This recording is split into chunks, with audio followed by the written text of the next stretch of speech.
Have you ever had that thought that, like, no matter what you do, it's never enough?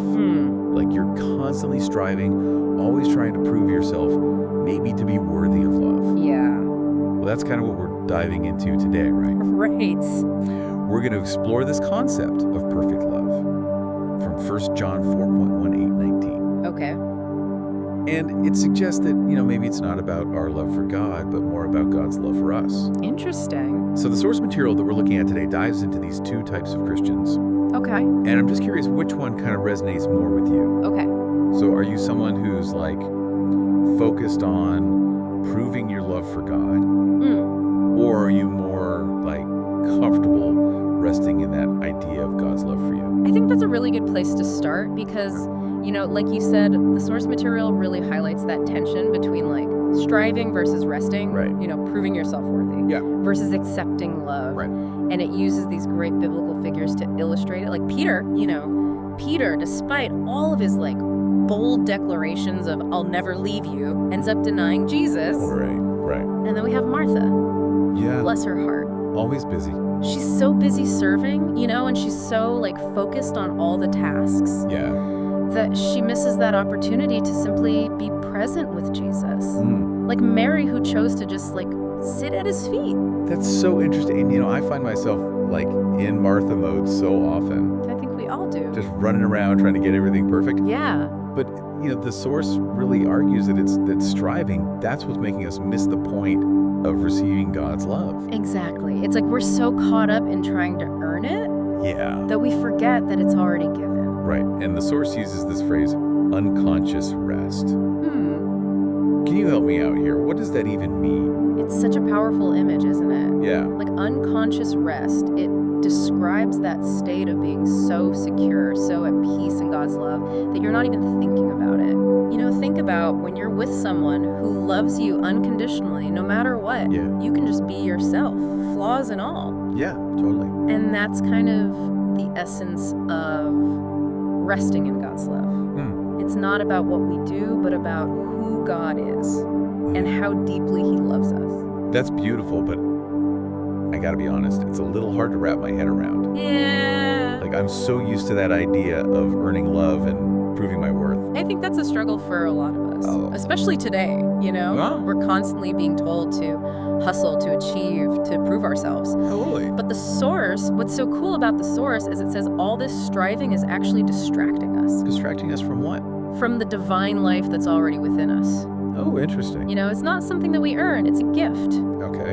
And just like a child doesn't have to prove anything to be loved by their parents, we don't have to earn God's love. Okay, yeah. It's already ours. It's just about shifting our focus from doing to being. That's really powerful. I love that. So if this, like, perfect love is more about receiving God's love, does that mean we just, like, sit back and do nothing? That's a common misconception, I think. Yeah. Receiving God's love doesn't mean passivity. It's about, like, aligning our actions with the understanding that we are already loved. It's about acting out of that love, not out of a need to prove ourselves. So it's not about, like, becoming this perfect version of ourselves to be worthy of love. No, not at all. It's more about recognizing that we are already perfectly loved Exactly. as we are. The pressure's off. Yeah. We're not constantly striving to reach some unattainable standard of perfection. We can just be ourselves, and in that authenticity, that's where we experience the fullness of God's love. That's incredibly liberating. It is. And it makes me wonder, could this idea of receiving love instead of striving for it apply to, like, our relationships with other people too? Absolutely. Think about the most fulfilling relationships in your life. Yeah. I bet they're characterized by that sense of safety, acceptance, Yeah. and like unconditional love, where Yeah. you don't feel like you need to constantly prove yourself Right. or like walk on eggshells. Yeah, I get that. That's the kind of love we're talking about here. A love that sets us free Yeah. to be our true self. Yeah, that makes so much sense. Yeah. This deep dive, it's really challenged, like, my whole perspective on love. Okay. Instead of focusing on, like, how much I love God or even how much other people love me, maybe the key is to focus on how deeply I am loved Yeah. by God and by, like, those around me. Yeah.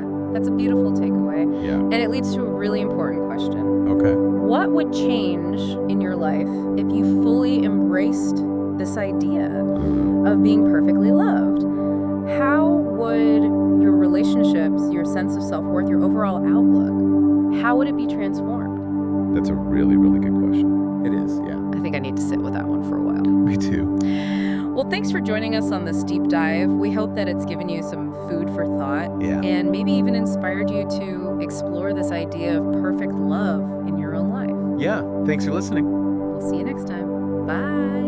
Welcome back, everybody, for another deep dive. This time, we're taking a look at this excerpt we've got called Pasted Text. Yeah. And it's all about this idea of perfect love. We want to break this apart, especially looking at it through the lens of Christianity and see what we can learn about how it impacts our lives and all that. Yeah, I think that this text is really interesting in the way that it kind of forces us to rethink love, Yeah. especially in terms of our faith. Yeah, totally. And it really throws you for a loop right off the bat when it says that perfect love. The real deal Yeah. is God's love for us, not our love for him. Right. That's a big distinction. Why is that so important? I think that's so important because a lot of times when we come to faith, Yeah. we think we have to earn God's love. Oh, yeah. We think we have to be good enough or do enough to be worthy of his love. Mm-hmm. But what this text is proposing is that it's not about our effort. Huh. It's about recognizing and resting in the love that God already has for us. So instead of trying to be good enough, Yeah, we're already loved fully. exactly. Wow. And the text even says this: our love for him is an unconscious rest in his love for us. Oh, wow. That's a really cool way to put it. Yeah. This idea of unconscious rest. Right. What does that even feel like? How do you know if you're experiencing that? It's a feeling of security and of knowing that you're completely loved and accepted despite any imperfections, setbacks, whatever. Yeah. Think of a child resting in their parents' arms. Just Yeah. complete trust and freedom from worry. Yeah. That's the kind of surrender and trust that I think this unconscious rest evokes Mhm. in our relationship with God. Okay. Yeah, that's a great picture. Yeah. I can see that. So then the text goes on and it talks about these different types of Christians. Oh. It brings up religious Christians and compares them to relationship Christians. And it even uses examples from the Bible, like Peter and Martha versus John and Mary. Exactly. Now this feels a little bit, I don't know, maybe it could be divisive. Okay. Is it saying that one is better than the other? No, not at all. What it's doing is highlighting two ways that people experience and express their faith. Gotcha. Religious Christians, like you said, Peter and Martha, they're very action-oriented. Oh, okay. They're driven by this desire to prove their love for God through deeds and outward expressions of piety. So they're focused more on what they do Yes. than just being. Exactly. Okay. Whereas relationship Christians, Yeah. think of John, the disciple that Jesus loved, Yeah. or Mary, who chose to sit at Jesus' feet. Right. Those are people who are more focused on being present with God, Mhm. basking in his love. Yeah. I think that's kind of where I fall. That resonates with me. Yeah. Going back to the text, it brings up this distinction between doing and being. Yeah. Is it saying that one of these is the better way to approach your faith? Not necessarily. Yeah, It's can- more about recognizing Mm-hmm. that there are many different ways that people connect with their faith. Gotcha. And each path is beautiful and valuable in its own way. Okay. So there's not a right way Right. and a wrong way. Exactly. It's just about recognizing those different. It's about appreciating the nuances Yeah, the of how people experience their faith. That makes a lot of sense. Yeah. And I think that's where it becomes relevant to you listening right now. Right. Which of these resonates more with you? Right. Do you find yourself kind of drawn to that active service oriented approach? Or do you feel more comfortable with a quieter contemplative path? Yeah. I think it's really interesting to just look at your own tendencies and see where you fall. It can be really insightful. Yeah. And that actually leads perfectly into the next point the text makes, Oh. which is that the transformation that happens, it's not really us changing, it's about God changing. Hold on. Really? That's pretty intense. Yeah. Is it saying that what we do doesn't matter? No, not exactly. Okay. It's saying that salvation isn't us trying to turn from bad to good. Gotcha. It's more of a shift in how God sees us. It uses this phrase from Romans 5.19 Okay. in Christ's righteousness. So, like, before God saw us, like, through the lens of Adam's sin. Yeah. But now he sees us, like, through the lens of Christ's perfection. Right. It's not that we changed. Oh, wow. It's how God sees us that changed. Yeah. Okay, I think I'm starting to get it. Yeah. The text goes on to say that God's love is, like, totally unconditional.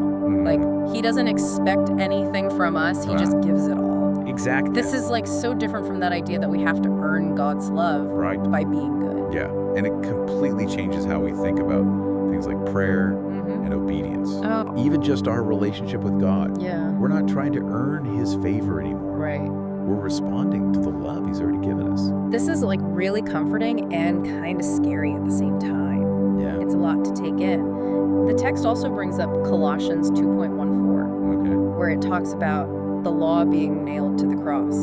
So does that mean, like, there are no more rules? It's a great question. Yeah. I think it's more about understanding that we're not under the law like we used to be. Okay. It's not about earning God's love anymore. Right. His love is a gift. We don't have to work for it. So it's not about fear or obligation. Exactly. It's about, like, responding to God's love because we're thankful. Yeah, that's a great way to put it. Okay. So how do we not just get lazy then? If we don't have to work for God's love, Right. how do we stay motivated? I think the key is realizing that even though God's love is free, we should still want to engage with him. Okay. It's like if someone gave you a beautiful garden to take care of. Yeah. The garden's there whether you tend to it or not, Right. but you get to participate in making it flourish. So we still got to do our part. Right. Yeah. We have the opportunity to participate in our relationship with God. Okay. That's where the balance comes in. That makes sense. So resting in God's love, Yeah. but still, like, actively participating in that relationship. Exactly. Okay. And that leads to like the last big point the text makes. Okay. God's love is a mystery. Okay. It's not something we can fully understand. Mhm. It's something to experience Mhm. and enjoy. So why is that so hard for us? Well, I think we like to be in control. Yeah. We want to be able to explain everything. Right. We got to figure it all out. Yeah, even God's love. Mhm. But sometimes the most important things are the ones we can't wrap our heads around. It's like trying to fit the ocean Yeah. into a teacup. Exactly. Yeah. You just can't do it. It really is. Yeah. It's about letting go of that need to understand and just being okay with the mystery of it all. I like that. So this whole idea of perfect love. You know, it's really challenging the way that we think about our faith Mhm. and maybe even our lives. It is. It's a shift from striving to resting, Yeah. from fear to freedom. Wow. I love that. And I think that's where we really start to experience God's love. Yeah. This has been such an interesting deep dive. We've Yeah. really gotten to explore some new ideas about perfect love. Absolutely. Maybe before we wrap up, could you just give us like a quick recap? Yeah, so the big takeaway here is that perfect love is God's love for us. It doesn't depend on what we do. Right. It's a gift. Yeah. And when we realize that, it changes everything. It really does. It changes how we see ourselves, Right. how we see God. It takes away that pressure Yeah. of trying to be good enough. Yeah. We can just rest You can start knowing that we're loved. so powerful. Yeah. So what's like one last thing you want to leave our listeners with today? I would say just remember that this is just the beginning. Okay. The more you open yourself to God's love, The more you'll see it working in your life. wow, that's great. Thank you so much for diving deep with us today. It was my pleasure.